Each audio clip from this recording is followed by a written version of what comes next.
Qualified po ba ako sa maternity? 2022 po hanggang January 2023 yung hulog ko. Buntis po ako ngayon, 1 month. Hi Beb! For today's video, sasagutin natin yung question ni Ma'am Joyce Lynn.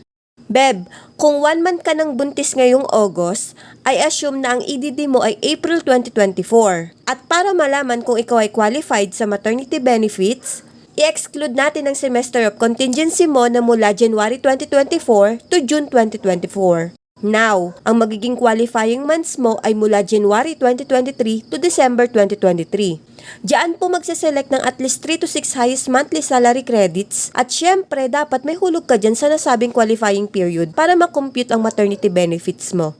Nabanggit mo na hanggang January 2023 lang ang contribution mo. Pwede ka pa pong mag-contribution up to December 2023.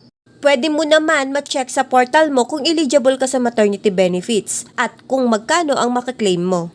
Dito sa My.SSS account, proceed ka sa inquiry, then go to eligibility, and select sickness maternity.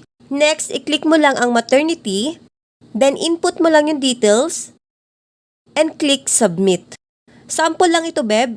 As you can see here, ito ang qualified period ng MSC or monthly salary credit.